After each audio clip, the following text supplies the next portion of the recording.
Info T V دیکھنے والے سبھی معزز دوستوں کو میری طرف سے السلام علیکم۔ دوستوں، مصر شمالی افریقہ اور مشرق وسطیٰ کے سنگ پر واقع ایک قدیم ترین اور تاریخی ملک ہے جو دنیا کی عظیم ترین تہذیبوں میں سے ایک کا گہوارہ رہا ہے۔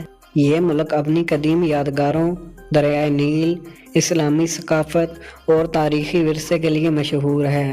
مصر کی سرحدیں لیبیا، اسرائیل اور غزہ کی پٹی سے ملتی ہیں، جبکہ بحر روم اور بحر احمر اس کے شمالی اور مشرقی ساحلوں پر واقع ہیں۔ مصر کا دارالحکومت قاہرہ ہے، جو عرب دنیا کا سب سے بڑا اور گنجان آباد شہر ہے۔ اس کی سرکاری زبان عربی ہے اور کرنسی مصری پاؤنڈ ہے۔ مصر کی معیشت زراعت، صنعت، سیاحت اور قدرتی وسائل جیسے تیل اور گیس پر مبنی ہے۔ مصر کی تاریخ کئی ہزار سال پر محیط ہے اور یہ ایک انسانی تہذیب کے ابتدائی مراکز میں سے ایک ہے۔ تقریباً 3100 قبل مسیح میں یہاں فرعونوں کی حکومت قائم ہوئی، جنہوں نے عظیم الشان یادگاریں، اہرام، مجسمے اور اپنے معبود تیار کیے۔ دریائے نیل مصر کی زندگی کا مرکز رہا ہے، جس کے کنارے زرخیز زمینوں نے زراعت کو فروغ دیا۔ مصر ایک قدیم اور ثقافتی لحاظ سے متنوع ملک ہے، جہاں روایات اور جدیدیت کا امتزاج پایا جاتا ہے۔ مصری لڑکیاں مختلف پس منظر اور طرز زندگی سے تعلق رکھتی ہیں۔ زیادہ تر خواتین اسلامی روایات اور عرب ثقافت کی پاسداری کرتی ہیں، جبکہ کچھ جدید اور مغربی طرز زندگی کو بھی اختیار کرتی ہیں۔ خاص طور پر قاہرہ اور اسکندریہ جیسے بڑے شہروں میں تعلیم، کاروبار اور سیاحت میں خواتین کا کردار بڑھ رہا ہے اور وہ مختلف شعبوں میں نمایاں مقام حاصل کر رہی ہیں۔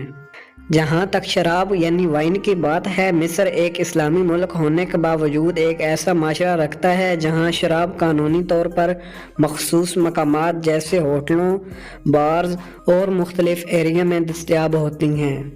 قدیم مصر میں بھی شراب بنانے اور پینے کا رواج تھا اور آج بھی یہاں مقامی اور درآمد شدہ مشروبات ملتے ہیں۔ تاہم اسلامی اصولوں کے مطابق شراب نوشی پر پابندیاں ہیں اور زیادہ تر مصری عوام خاص طور پر دیہی اور مذہبی حلقوں میں اسے ناپسند کرتے ہیں۔ مصر میں معاشرتی اقدار اور روایات کی بڑی اہمیت ہے اور یہاں کی ثقافت اسلامی اصولوں، عرب روایات اور جدید طرز زندگی کا ایک دلچسپ امتزاج پیش کرتی ہے۔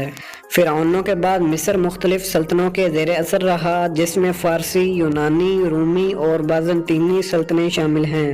7ویں صدی عیسوی میں حضرت عمر بن خطاب رضی اللہ تعالیٰ عنہ کے دور میں اسلامی فتوحات کے نتیجے میں مصر میں اسلام کی آمد ہوئی، جس کے بعد یہ ایک اہم اسلامی مرکز بن گیا۔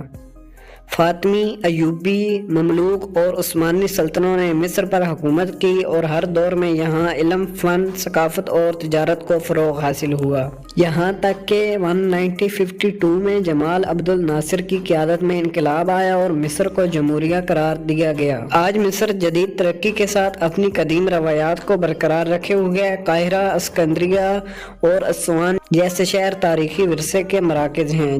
مصر کی سرزمین اپنے شاندار ماضی، اسلامی روایات اور جدید ترقی کے امتزاج کے ساتھ ایک منفرد حیثیت رکھتی ہے، جو دنیا بھر کے سیاحوں، مورخین اور محققین کے لیے ہمیشہ دلچسپی کا باعث رہی ہے۔